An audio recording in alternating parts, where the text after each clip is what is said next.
हुती विद्रोहियों से लड़ने के लिए भारत ने अपने 5 विध्वंसक लाल सागर में तैनात किए हैं। भारत के अलावा अमेरिका ने भी अपने कई वॉरशिप्स लाल सागर में तैनात किए हैं, मगर बावजूद इसके हुती अमेरिका को टारगेट करने से पीछे नहीं हट रही।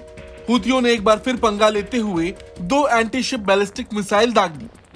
हालांकि अमेरिका ने दक्षिणी लाल सागर में एक व्यापारी जहाज के कॉल का जवाब देते हुए हुती विद्रोहियों द्वारा लॉन्च की गई मिसाइलों को मार गिराया। सिंगापुर के झंडे वाले डेनमार्क के स्वामित्व वाले कंटेनर जहाज मार्सक हांगजो ने रात 8:30 बजे उस पर मिसाइल से हमला होने की जानकारी अमेरिका को दी। यूएस सेंट्रल कमांड ने एक्स पर यह जानकारी दी है। सहायता के लिए जहाज के अनुरोध का जवाब देते हुए अमेरिका ने यमन में हुती नियंत्रित क्षेत्रों से 2 जहाज रोधी बैलिस्टिक मिसाइलों को मार गिराया।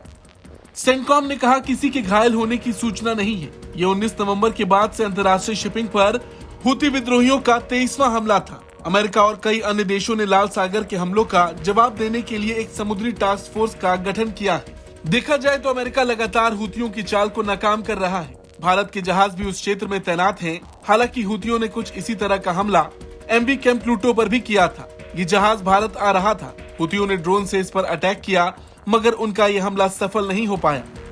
समय रहते इंडियन कोस्ट गार्ड वहां पहुंच गए और जहाज को वापस सुरक्षित लेकर आए।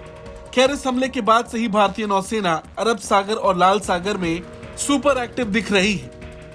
हर जगह तैनाती बढ़ा दी गई है।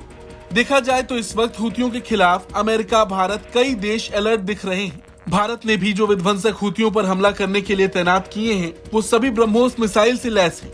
ब्रह्मोस की ताकत से दुनिया वाकिफ है। लाल सागर में जिस तरह से गतिविधियां बढ़ रही हैं, उसे देखकर यह कहना गलत नहीं होगा कि आने वाले दिनों में हुतियों का सामना भारतीय नौसेना से भी होगा।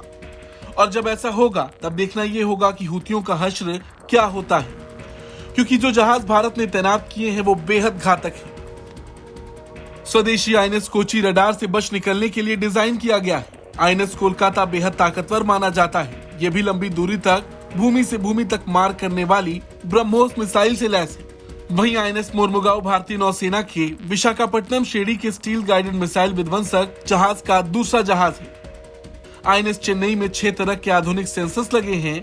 आईएनएस विशाखापट्टनम में एंटी एयर वॉरफेयर के तौर पर 32 Barak 8 surface to air missile लगी। जब ये 5 विध्वंसक हुतियों के सामने होंगे तो आप सोच सकते हैं कि उनका क्या हाल होगा।